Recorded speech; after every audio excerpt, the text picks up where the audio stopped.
우리는 지난 수요일 장로, 집사, 권사 임직식이 있었습니다. 교회의 직분은 누군가를 지도하고 또 지시하고 또 지배할 수 있는 권위가 주어지는 것이 아니라 더 책임 있게 섬길 사명이 주어지는 자리입니다.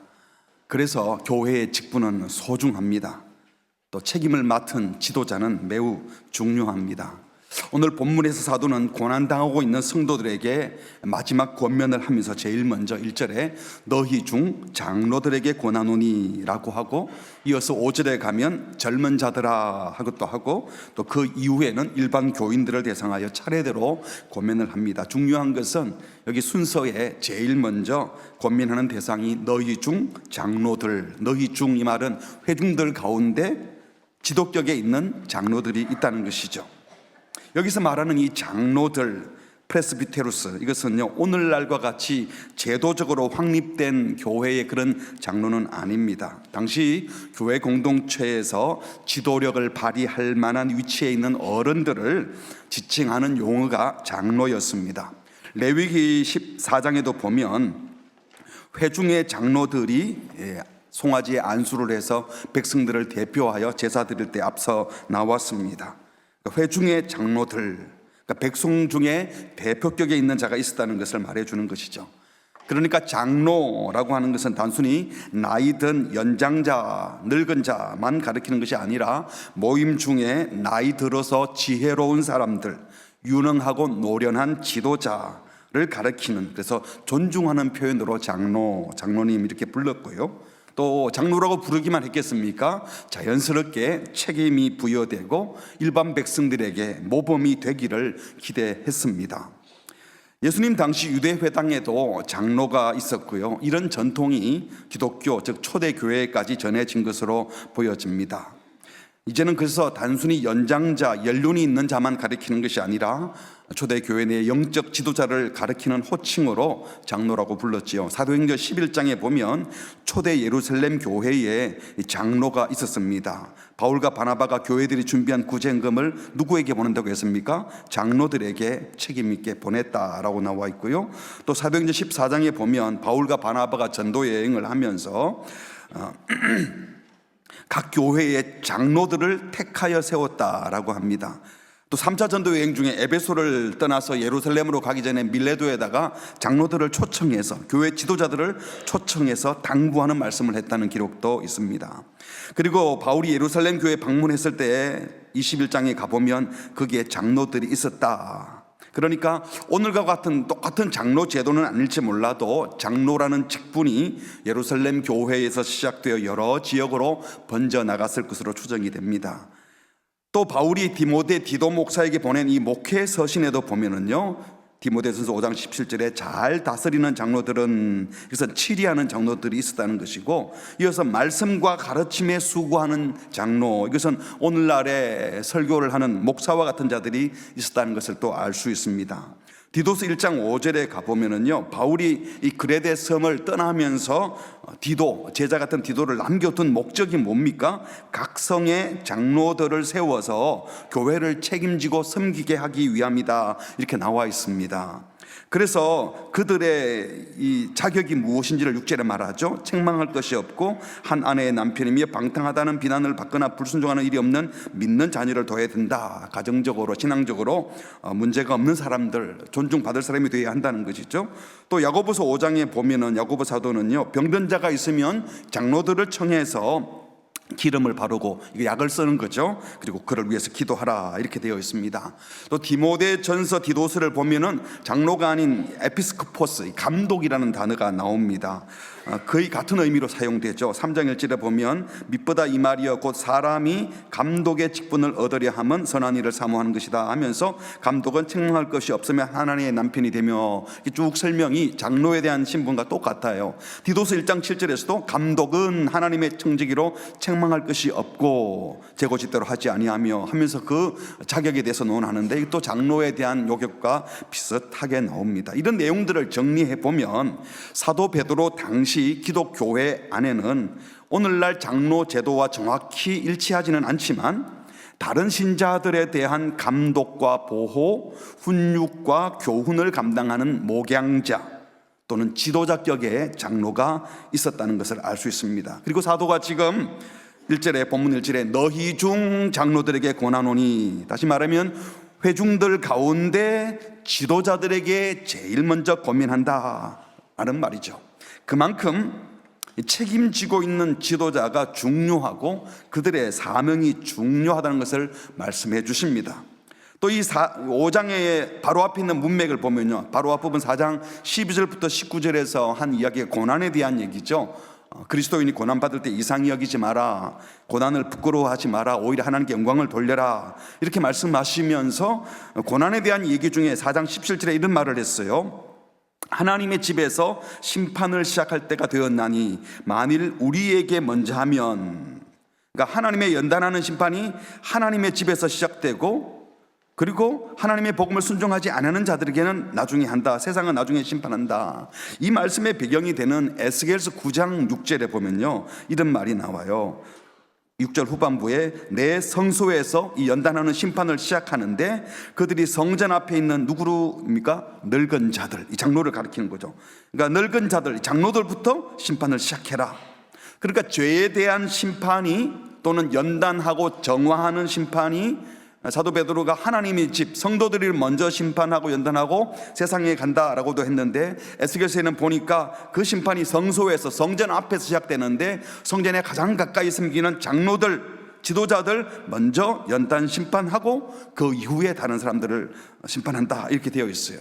그러니까 사도 베드로가 아마 이 말씀을 염두에 두고 지금 권면하는 말씀도 장로들에게 먼저 권면합니다.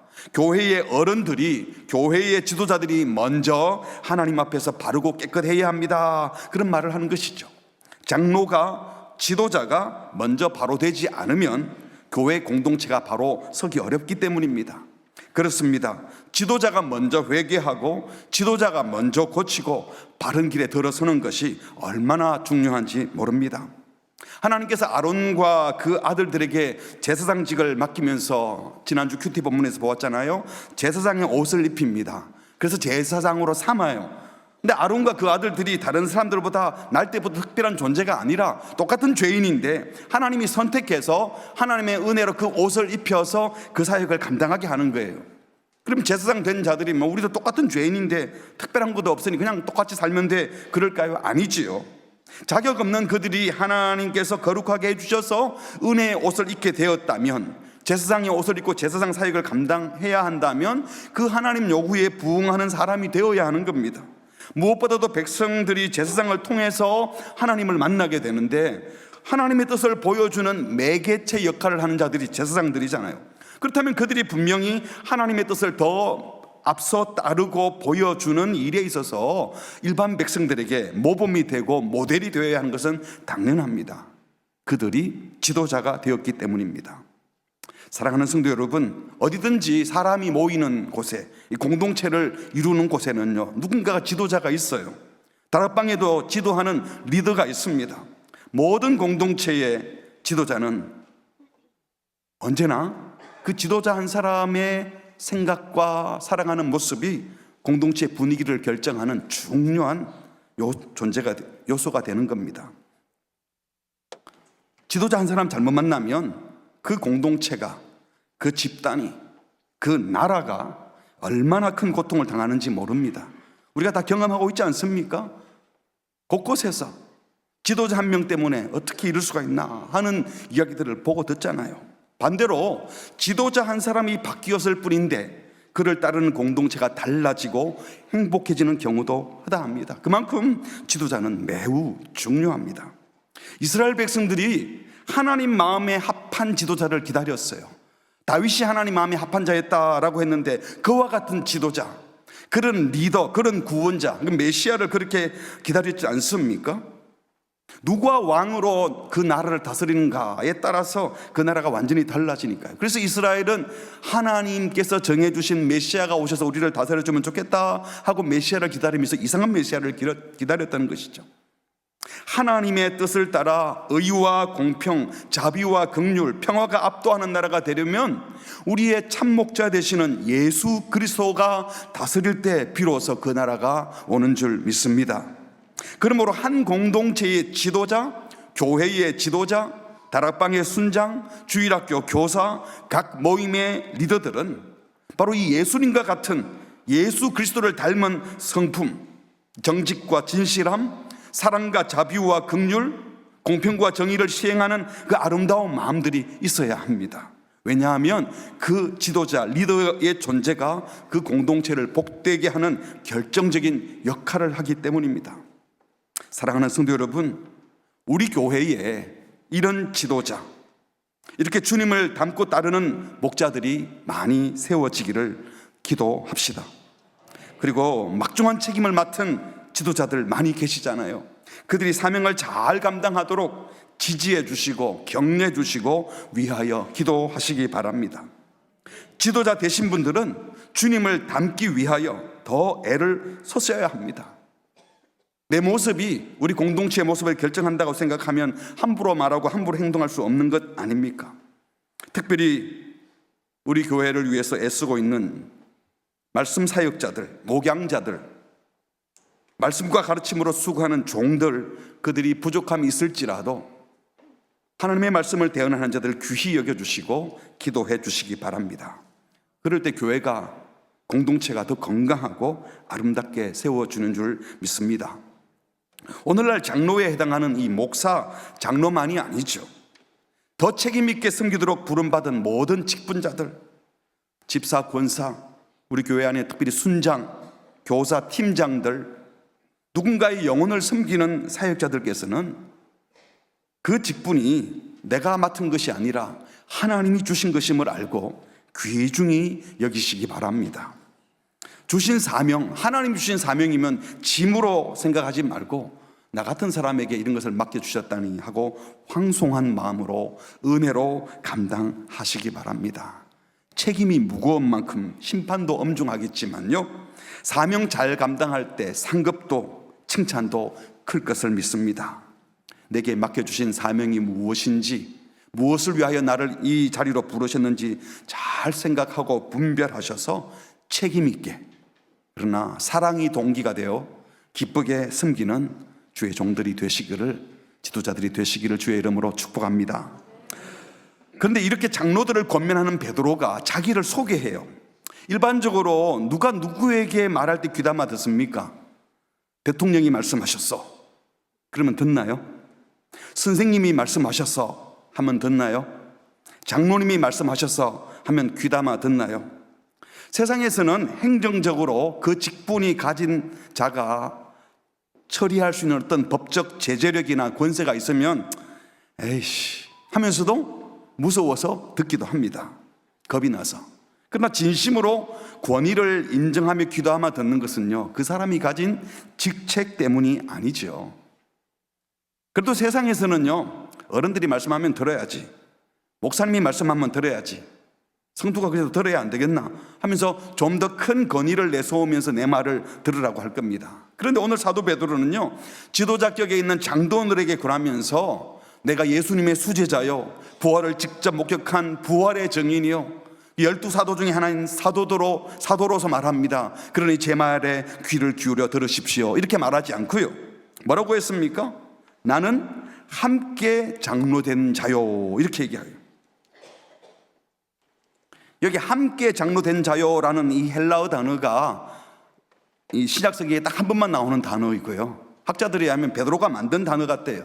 합성어거든요. 숨 함께고 프레스부테로스가 장로인데 이걸 딱 붙여서 새로운 단어를 만들었어요. 자기를 함께 장로된 자다. 당시 사도라고 하면 예수님과 직접 함께 생활했던 자이고 교회를 태동시킨 권위자이고 계시의 말씀을 받아 성경을 기록한 자들이었기 때문에 초대교회에서 사도하면 그 권위를 모두가 인정했어요. 특히 베드로는 제자들 중에서도 어뜸이었기 때문에 초대 예루살렘 교회의 기둥과 같은 존재이고 오늘날로 말하면 만년 총회장 같은 그런 사람입니다. 온 교회를 대표하는 권위자였습니다. 그런데 베드로는 당시 사람들이 잘 쓰지도 않는 함께 장로된 자, 순프레스부테로스라는 독특한 용어를 써가면서까지 자신을 사도가 아니라 여러분과 똑같은 장로로서, 다른 말로 하면 여러분과 똑같은 동력자로서 권면합니다 하고 자기를 많이 낮추어 겸손히 부르는 겁니다. 한국 교회 안에서는 이해가 금방 잘 안 될 거예요. 한동안 교회 안에서 장로하면 직분 이상의 어떤 벼슬처럼 생각하는 경우도 있고요. 또 자기 명예를 위해서 신앙의 최고점에 오른 것이 마치 장로 직함을 갖는 것처럼 생각하는 경우도 있었습니다. 우리 교회는 그렇지 않지만요. 초대교회 때는 그렇지 않았어요. 장로는 그런 영예나 지위가 전혀 아니라 그야말로 섬기는 직분이었습니다. 그래서 사도인 베드로가 자기를 숨 프레스부테로스, 함께 장로된 자요라고 말하는 것은요, 자기를 많이 낮추어 부르는 것이었습니다. 사실 편지 초두에는 뭐라고 했습니까? 예수 그리스도의 사도 베드로는 하면서 자신을 그리스도의 사도라고 분명히 소개했어요. 근데 지금 장로님들에게 권합니다라는 이 편지 말미에서는 사도의 권위로 말합니다 라고 말하지 않고 함께 장로된 자로서 여러분을 권면합니다 라고 말한다는 겁니다. 왜 그랬을까요? 세상에서는 자기 말의 권위를 위해서 더 권위 있는 직분을 내세우죠. 내가 선생으로 말하는데 하고 학생들 보고 내가 책임 있는 사장으로 말하는데 직원 여러분 이렇게 말하지 않아요? 제가 학생으로 말씀드리는데요 선생님, 또는 직원으로 말하는데 사장님 이렇게 말하면 그래서 어쩌라고 그러지 않겠어요? 그런데 지금 베드로는 더 우월한 사도직을 내세우면서 말하지 않고 함께 장로된 자, 즉 같은 동료로서 권한다라고 말씀합니다. 누가 봐도 특별한 존재이고 초대교회의 대표자이고 사도로서의 권위를 내세워도 아무도 야단치지 않을 상황인데 사도로서라고 말씀하지 않고 같은 동료로서, 같은 장로로서 말씀합니다 라고 하는 이유가 무엇일까요? 그는 참된 권위는 힘이나 자리나 직분에서 나오는 것이 아니라 참된 권위는 섬김과 모범을 보이는 것에서 나온다는 사실을 우리 예수 그리스도께 배워서 알고 있었기 때문입니다. 베드로 사도는 사도라는 권위로 누군가를 제압하고 싶은 마음이 없었습니다. 똑같은 장로로서 삶으로 모범을 보이는 지도자이고 싶었던 겁니다. 다음에 보시겠지만 3절에도 보면 맡은 자들에게 주장하는 자세를 하지 말고 약물에 뭐가 되라? 본이 되라 라고 독려하면서 장로는 성도들에게 모범이 되어야 함을 강조했던 겁니다. 이렇게 겸손과 섬김에서 나오는 권위는 분명 자신의 스승이요 구주였던 예수님께 배웠을 거예요. 예수님이 십자가에 돌아가시기 얼마 전에 제자들은 누가 높은 자리 갈 것인가 맨날 티격태격 싸웠잖아요. 몇 번씩이나 그랬어요. 마가복음 10장에 보면 그렇게 싸울 때 예수님이 말했어요. 이방인의 집권자들은 그들을 임의로 자기 마음대로 주관하고 또 높은 관리 고관들이 그 권세를 부리는 것이 당연한 줄 알지만 너희 중에는 그렇지 않을지니 너희들은 권위를 대하는 태도가 달라야 된다. 누구든지 크고자 하는 자는 너희를 섬기는 자가 되고 누구든지 어떠함이 되고자 하는 자는 모든 사람의 종이 되어야 할 것이다 라고 하시면서 자신을 얘기합니다. 예수님도 다른 권위를 내세우지 않고 자기가 누구라고 말합니까? 같이 할까요? 시작. 인자가 온 것은 섬김을 받으려 함이 아니라 도리어 섬기려 하고 자기 목숨을 많은 사람의 대속물로 주려 함이니라. 하나님의 아들이신 예수님 당신께서도 섬기기 위해서 왔다고, 죽기 위해서 왔다고 말씀하셨습니다. 그래서 예수님께서 제자들을 보고 우리는 권위를 대하는 태도가 세상과는 달라야 한다. 참된 권위는 섬기는 데 있다고 말씀한 것을 베드로가 잘 알았기 때문에 지금 같은 장로로서 이렇게 말을 하는 겁니다.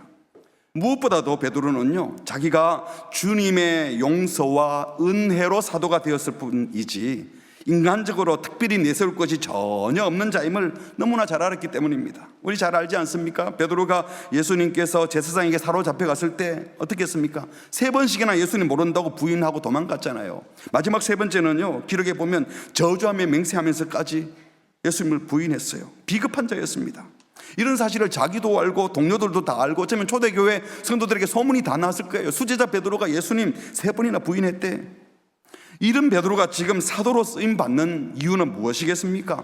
주님이 용서하시고 다시 사도로 보내주셨기 때문이에요. 오직 주의 은혜로 다시 섬기게 된 것입니다. 그래서 베드로는요, 자신의 탁월함과 우월함을 내세우기보다 실제로 내세울 것이 없다는 것을 알았어요. 자기 같은 사람도 받아주신 주님의 은혜를 근거로, 자신의 약함과 실패를 근거로 오히려 다른 장로들에게 주님 지금도 오면 받아주니 염려하지 말고 나아오라고 말씀하는 겁니다. 하나님의 심판대가 오기 전에 빨리 나처럼 회개하고 죄를 고백하면 우리 주님은 기다렸다는 듯이 용서해 줄 거니까 빨리 나오라는 겁니다. 그러니까 지금 베드로는요, 내가 사도라는 이유로 어떤 권위로 훈계하는 것이 아니라 같은 장로의 처지에 있는 자로, 더 정확히 말하면 여러분들보다 더 많은 실수를 했지만 회개하여 용서받은 경험을 가진 한 성도로서 이런 자도 장로로 받아주시고 사도로 사용해 주신 그 하나님의 은혜를 근거로 권면하겠다는 겁니다. 그렇습니다. 우리 말의 권위는요, 우리가 갖고 있는 직함에 있지 않습니다.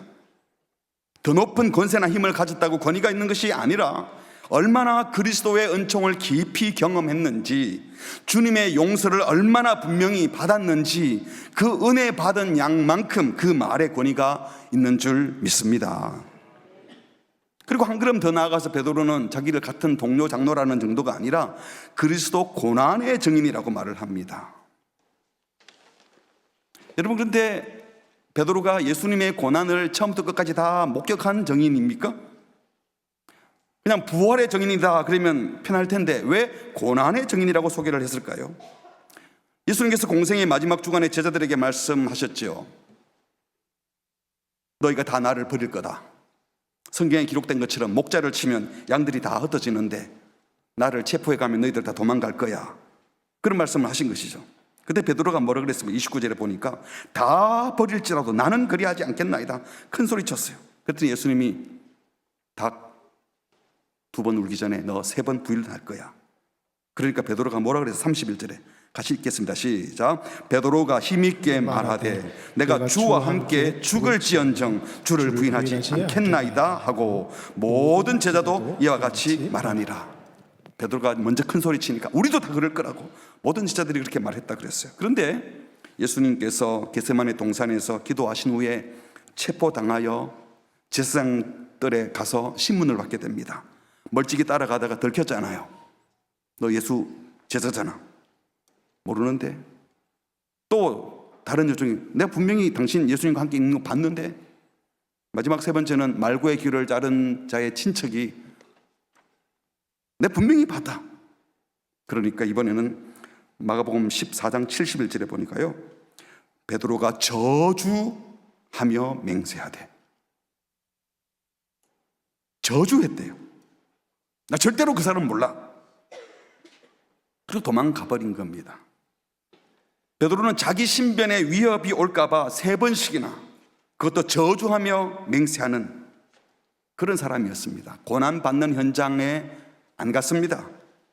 멀찍이서 바라봤을지 모르죠. 아마도 다른 사람들을 통하여 예수님이 고통당하는 이야기를 주워 들었을 것입니다. 비겁함 그 자체였습니다.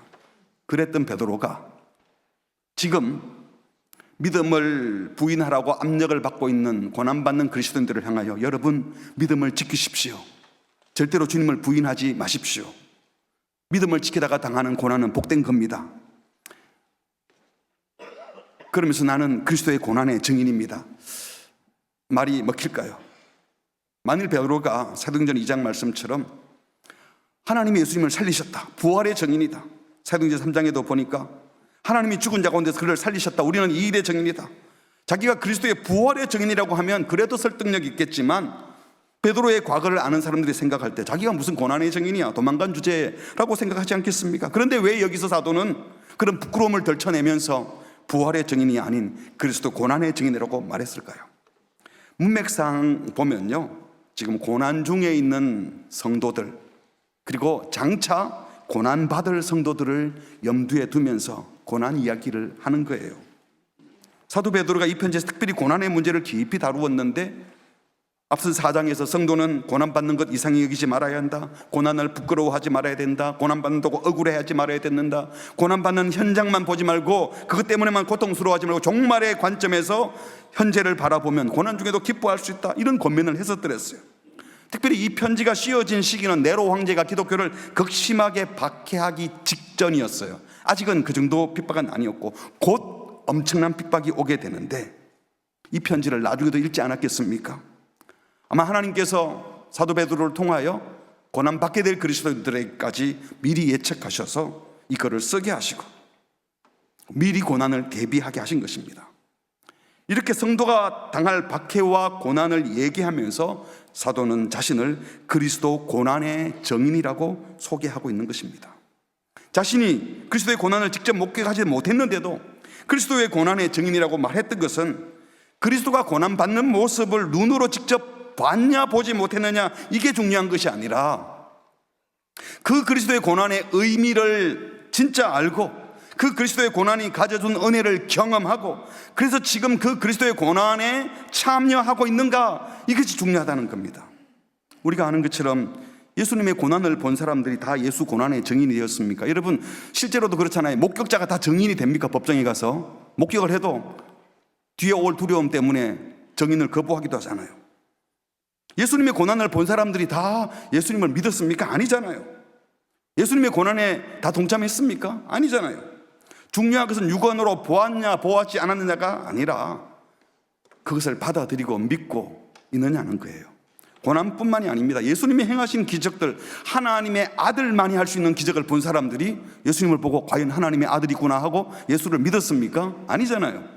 오병이의 기적에 참여했던 사람들, 병고침 받았던 사람들이 나중에는 십자가에 못 박아 죽이라 하고 예수님을 죽이라고 그러지 않았습니까?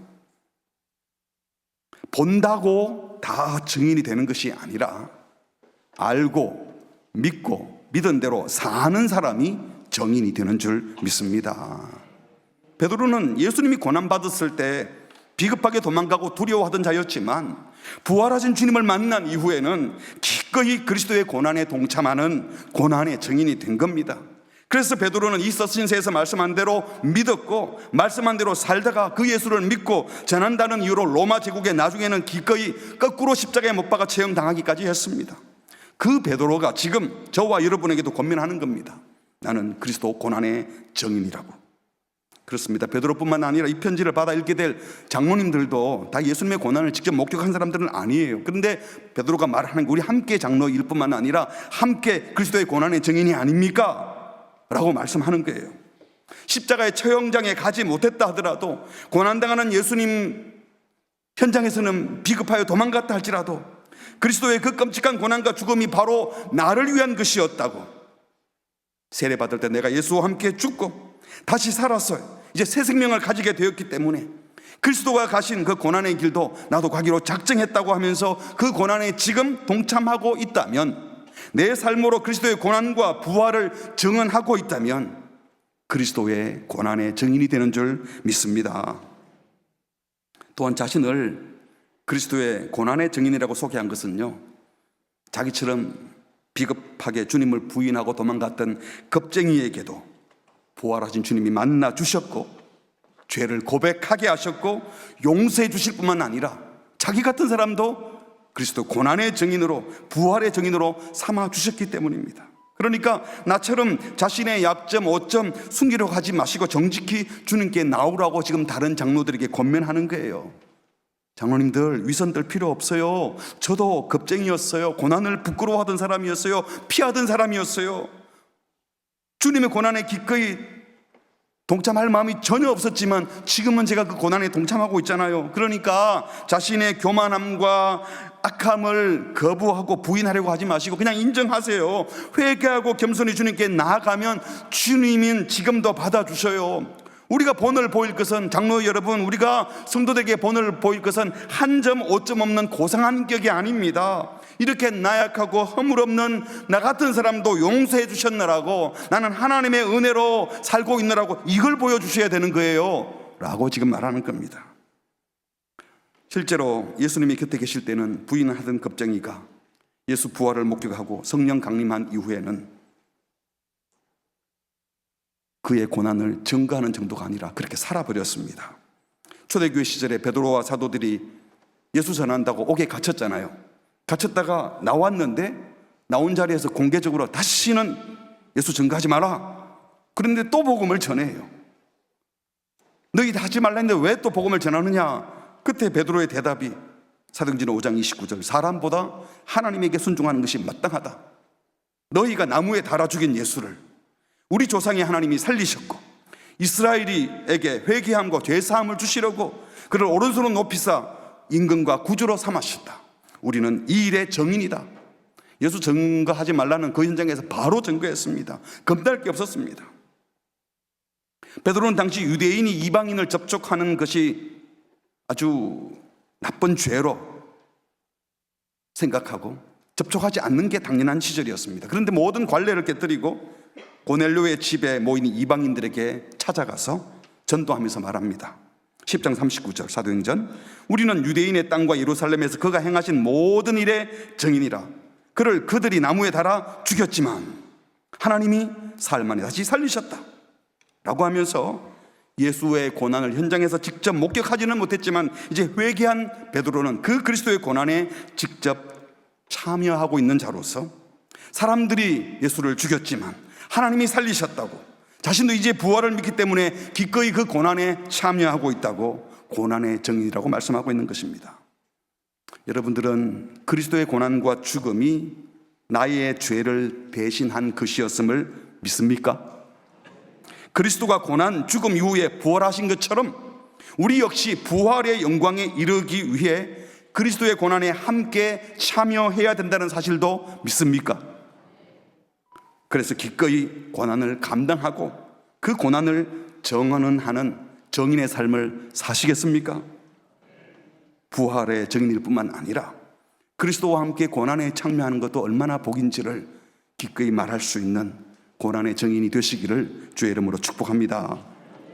세 번째로 베드로는요, 자신과 장로들을 그리스도의 고난에만 동참하고 그리스도의 고난만 증거하는 자가 아니라 바로 이어서 나타날 영광에 참여할 자라고 말을 했어요. 이 나타날 영광, 이것은 주님 다시 오시는 날, 주님 재림 때, 종말에 재림하실 때 그 은혜와 영광을 누리게 된다는 겁니다. 베드로전서 1장 7절에도 보면요, 예수 그리스도께서 나타나실 때의 칭찬과 영광과 존귀를 마지막 재림 때 얻게 된다. 5장 4절에서도 목자장이 나타나실 때, 심판주 되시는 예수님이 다시 오실 때 시들지 않은 영광의 관을 얻을 것이다. 베드로전서 5장 10절, 너희를 부르사 자기의 영원한 영광, 종말의 영광이죠, 예, 들어가게 하시니가 잠깐 고난당한 너희들을 온전하게 하실 것이다. 여기서 그리스도의 고난의 증인이요라고 한 직후에 영광에 참여, 코이노스 참여할 자라고 자기를 소개하는 것은요, 이 고난과 영광이 아주 밀접하게 연결되고 있기 때문입니다. 3장에서도 보면 죽음과 부활 세례를 언급하면서 고난과 영광을 언급했고요, 4장에서도 13절에 너희가 그리스도의 고난에 참여하는 것을 절구하라. 이는 그의 뭘 나타내실 때? 영광을 나타내실 때 절구하게 된다. 고난과 영광 한 쌍으로 말하죠. 14절도 보세요. 너희가 그리스도의 이름으로 치욕을 당하는 것, 고난당하는 것 복이다. 왜냐하면 영광의 영, 하나님의 영, 종말의 영이 지금 그 위에 임한다. 이 치욕과 영광, 이것을 쌍으로 말씀하고 있어요. 우리가 기꺼이 고난의 증인으로서 그리스도의 고난에 동참하고 고난 중에도 즐거워할 수 있는 것은 우리가 고통을 즐기는 게 아닙니다.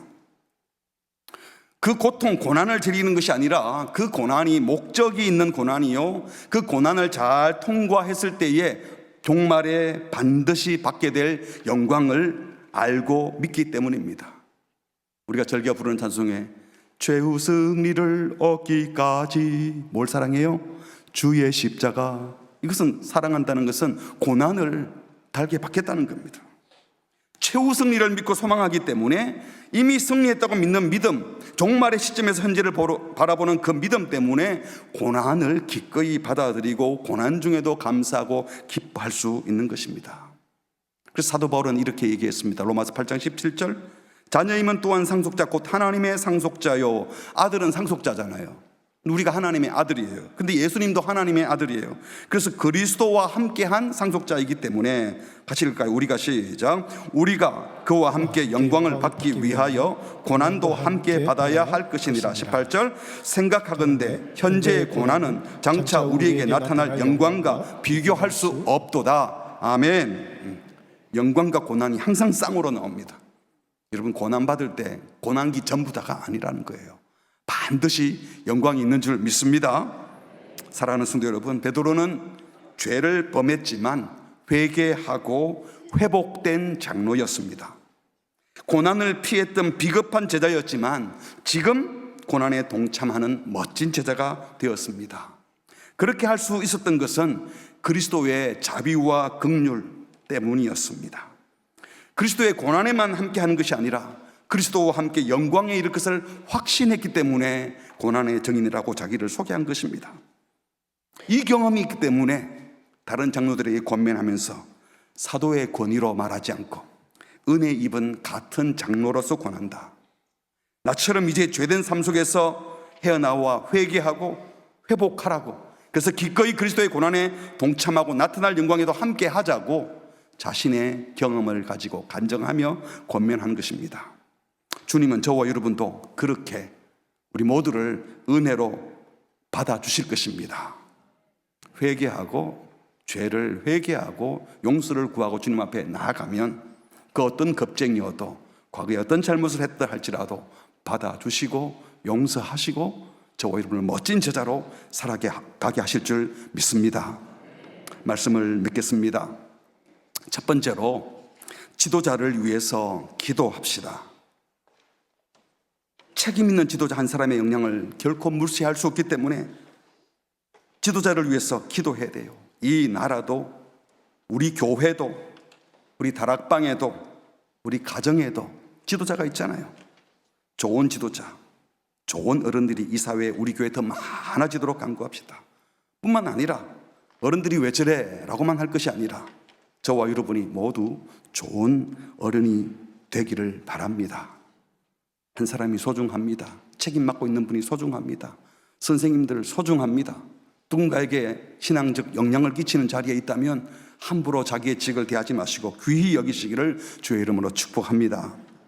두 번째로 참된 권위는 직함에 직분에 있는 것이 아니라 겸손한 자세, 그리고 영광을 소망하며 지금 그리스도 고난에 동참하고 있는 실천적 신앙에서 나오는 것입니다. 지금 베드로 사도는 예수님의 모범을 염두에 두고 예수님을 소개하지만 사실은 자신을 모델로 내세워요. 그런데 자신을 어떤 모델입니까? 자신의 뛰어난 점이 아니라 자신의 비겁했던 과거, 약함 중에도 은혜로 받아주셨던 주님을 기억하면서 예수님처럼 겸손히 자기를 낮추고 있습니다.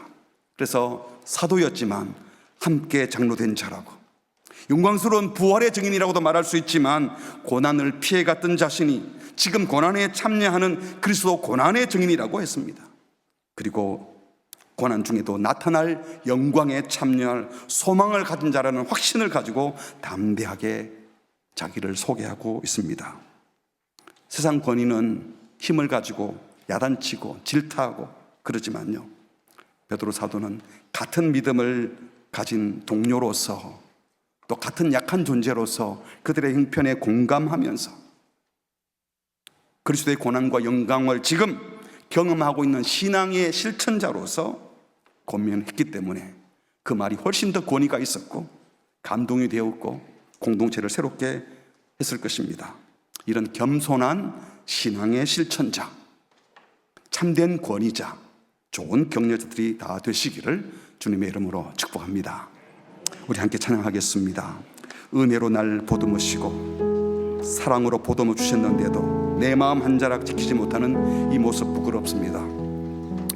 우리의 부끄러움을 인정하고 고백하고, 그러나 받아주시는 주님을 우리가 모셔드릴 때, 주님의 용서함과 은혜를 받아들일 때 우리는 그 주님을 소개할 수 있고, 나 같은 자를 받아주신 주님을 소개할 때 우리 모두를 또 용납하고 받아들일 수 있습니다. 참된 권위자는 오점 하나 없는 고상한 인격을 갖춘다고 지도자가 되는 것이 아니라 하나님의 은혜를 받은 자라고, 난 이만큼 잘한다가 아니라 참 부족한데 주님이 계속 은혜를 주셔서 참 감사할 뿐이라고, 여러분 여기에 힘이 있는 겁니다.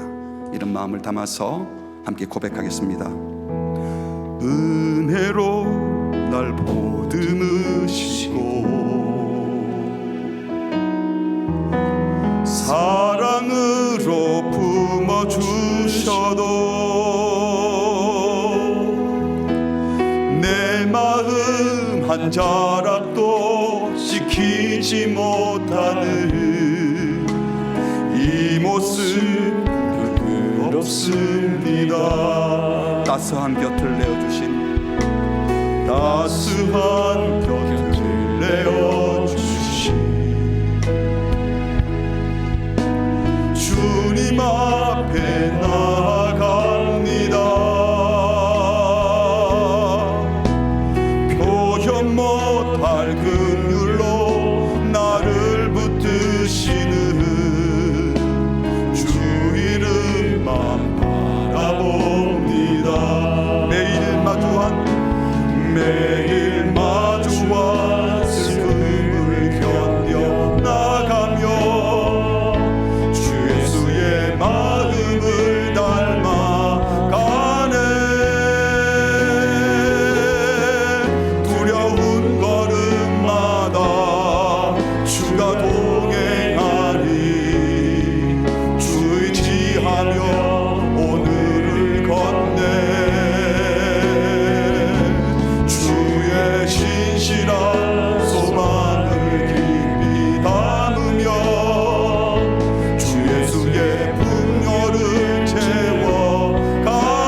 나라에도 좋은 지도자가 많이 필요합니다.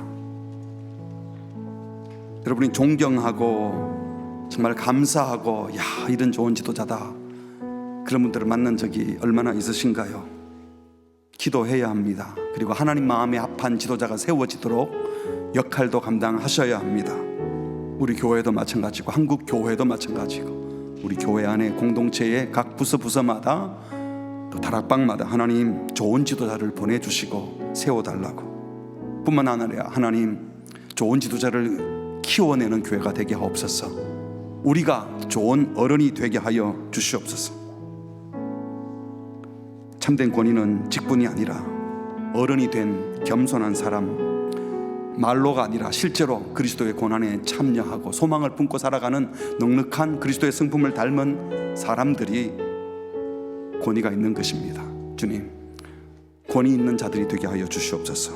겸손히 섬기는 자, 삶으로 그리스도를 증거할 수 있는 증인들이 될 수 있도록 주여 은혜를 주시옵소서.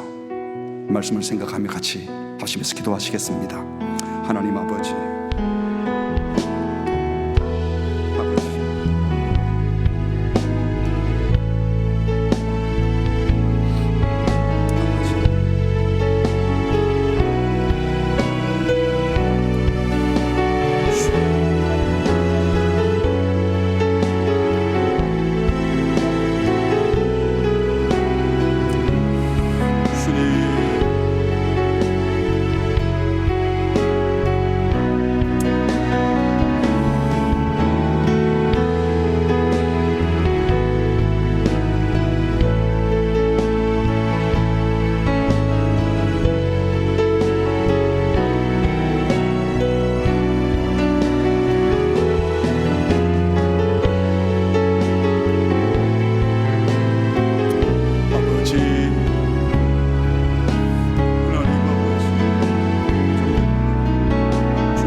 하나님 아버지, 부족한 또 겁 많은 실패했던 베드로를 다시 불러주셔서 용서해 주시고 제자로 사도로 사용하시는 우리 주님을 찬양합니다.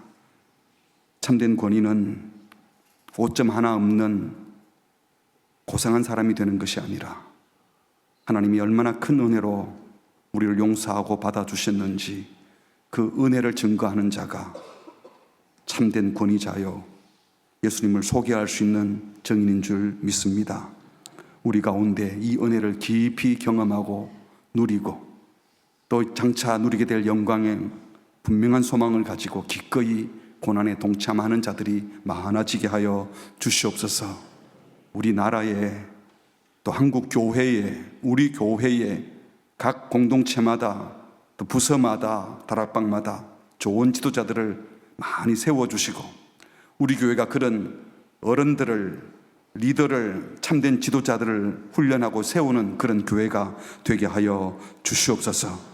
그리고 무엇보다도 손가락질만 하는 자가 아니라 우리 자녀들이 좋은 어른이 될 수 있도록 말씀으로 잘 양육하고 격려하고 세워주는 좋은 모델이 되는 우리 성도들이 되게 하여 주시옵소서. 예수님의 이름으로 기도합니다. 아멘.